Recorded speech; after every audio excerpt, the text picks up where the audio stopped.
What's up, you guys? Welcome to today's video. As you can tell by the title, I'm going to be telling you the story of why I dropped out of high school.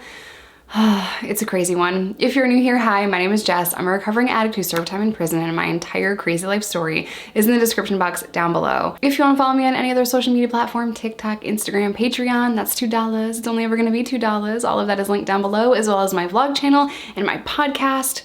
Whew, there's a lot of stuff in that description box. All right, without further ado, let's go ahead and get started.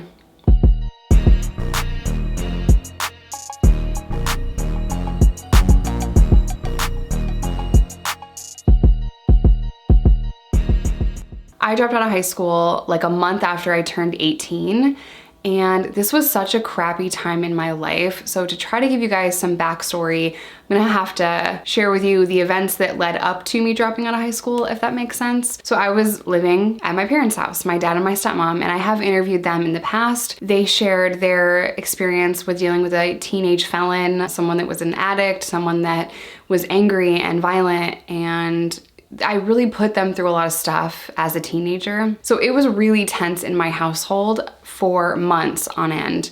My parents were fighting because I either wasn't going to school when I said I was going to school, or I was drinking, partying, sneaking out, selling drugs. I had an apartment that I had kept secret from them. All of this stuff was just so stressful. And we had parole officers come into the house. I would have people stop me in the grocery store with my parents and ask me for drugs. I kid you not. My parents are not only having to deal with that firsthand, but people take notice when your kid is out of control in a small ass town. And it was really difficult. Both of my parents are public figures in my hometown. My stepmom is a teacher. My dad works at a classic rock radio station in our town. Not only was it difficult for them to deal with my substance use disorder, mental health, my run-ins with the law, my parole officer, it was hard to deal with all of those things, the school calling, all that stuff. But it was also very difficult because they are active members in the community. People did know the situation. In a small town, everyone's in your business, so it was very well known that I was out of control. And of course, at the time, I didn't stop to think how that affected my parents, because teenagers are kind of selfish, and when you add substance use disorder, mental health, and all that other stuff, it gets even more difficult. So I was a very angry, very selfish person that was lost.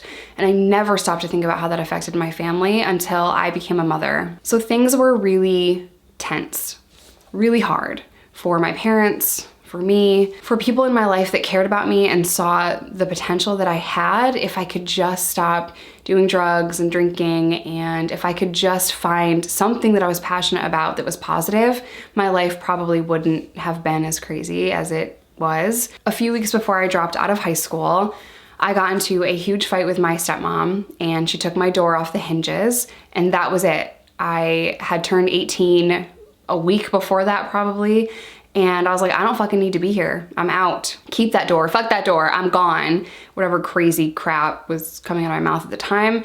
And it was just the straw that broke for me. I just gave up. I didn't want to be there anymore. They weren't going to tell me what to do because I was 18. And it was kind of known before I even turned 18 that once I did have my 18th birthday, I was out of that house. And honestly, my parents spoke about it in the interview I did with them. I think they were relieved. I think they've said that they were relieved that I was gone, but also very concerned. It was such a hard situation. It was so stressful, and their feelings are not wrong. Their feelings are valid. And as awful as it might sound to be relieved that your kid leaves home at 18, please know that like I brought them to that place. Like I was terrible. I was awful. I was terrible. So my stepmom takes the door off the hinges. I pack all my stuff and decide I'm gone. I'm out. I can't do this anymore. I take a duffel bag and I walk down to a friend's house, and I couldn't stay there. Parole wouldn't let me stay with a friend.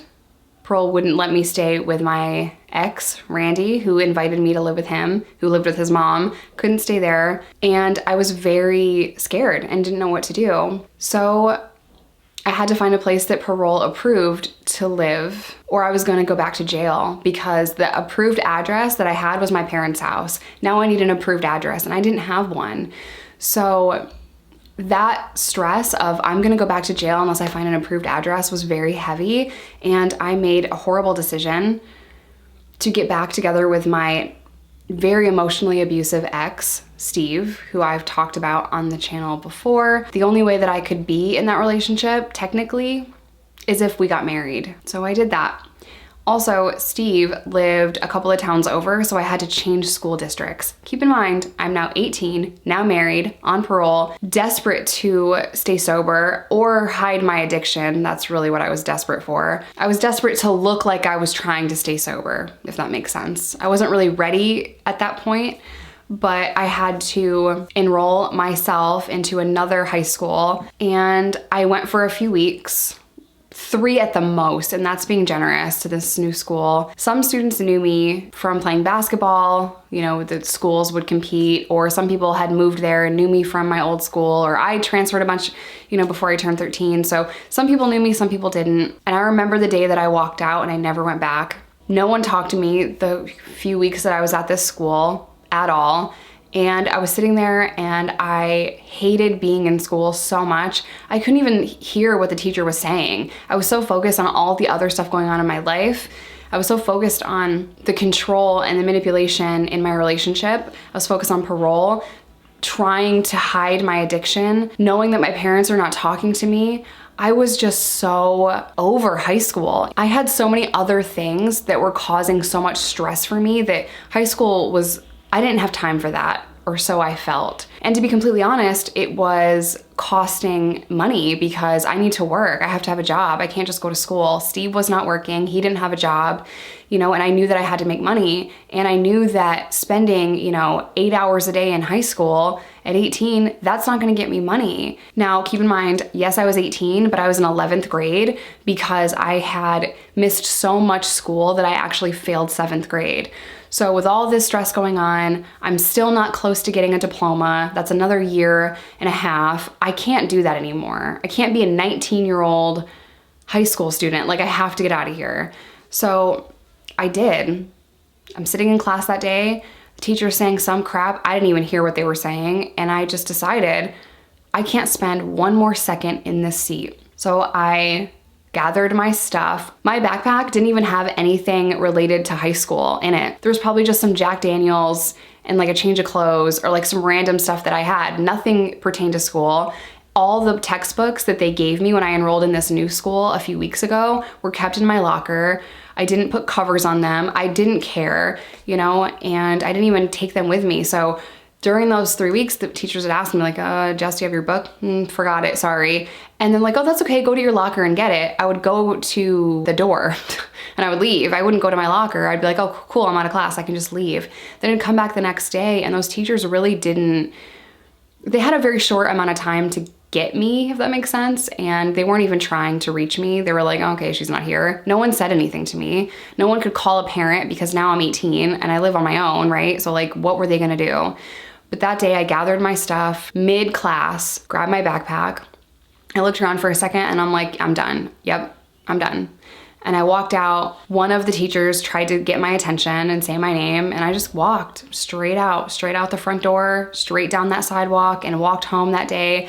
And I felt such relief that I wasn't gonna have to be in high school anymore. It was already so difficult for me to be there because there was so much outside stress and pressure and difficult things. Like, Steve couldn't pay rent because he didn't have a job. So shortly after I dropped out of high school, it had probably been a couple of weeks, I decided to sign up to get my CNA. There was a nursing home close to where I was living that would actually pay people to get certified. You'd be paid minimum wage while you're working the 6 or 7 weeks to get your certification for your CNA. Then you'd get, you know, an increase and you could do overtime and all of that. So I was making pretty good money once I got my CNA.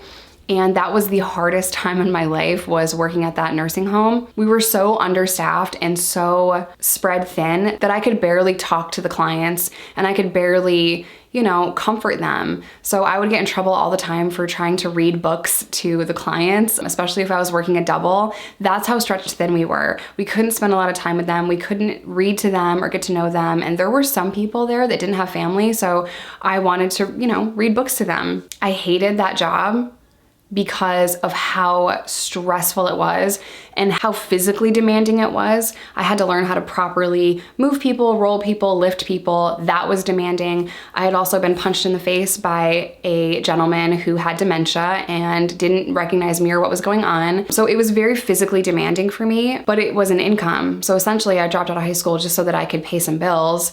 And because that job was so physically challenging for me, like having to lift people, the occasional bite or getting punched in the face, but it was also very emotionally hard. I was making good money, but it was draining. So they would mandate me to stay all the time. My shift is 8 hours. You have to do a minimum of 8 hours, but I always got mandated to do at least 12. Sometimes I would get mandated to do doubles. So I'd be working 16 hours.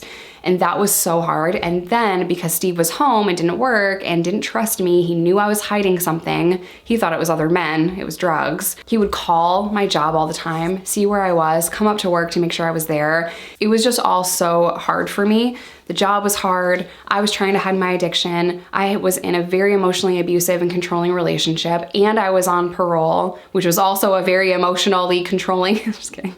But you know, it was very controlling situations all around me. I had very little time to even enjoy life.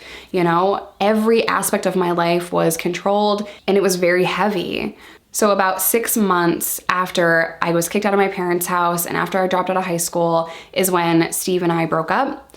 And 3 weeks after that breakup, I quit my job as a CNA and went full throttle into the drug world. So my whole life I had these little pockets of taking a break from selling drugs. But once Steve was removed from the situation and once I wasn't working as a CNA, there was no stopping me at that point. The only breaks I would take at that point after that was jail. So 10 years after that, I got my GED in prison in Arkansas, and I now have my bachelor's degree. I have my bachelor's in correctional program support services. So I really beat myself up for dropping out of high school. I wanted to finish. It was something that I thought I could handle. The work was easy. It was just going to school every day, especially when I was 18 and had to pay rent. It was all too much for me.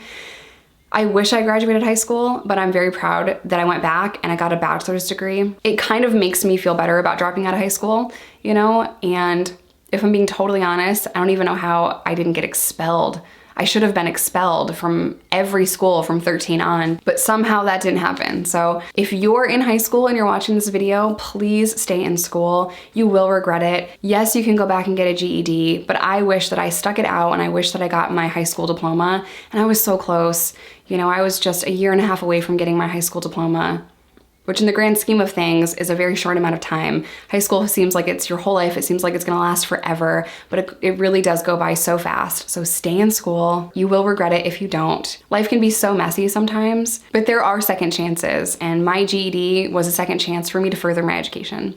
So I really hope you guys enjoyed this story time. I'm gonna end today's video here. As always, I love you guys. Stay safe, stay sober, whatever that looks like to you. Don't let anyone tell you that you're recovering wrong. Stay in school, and I'll see you guys in my next one.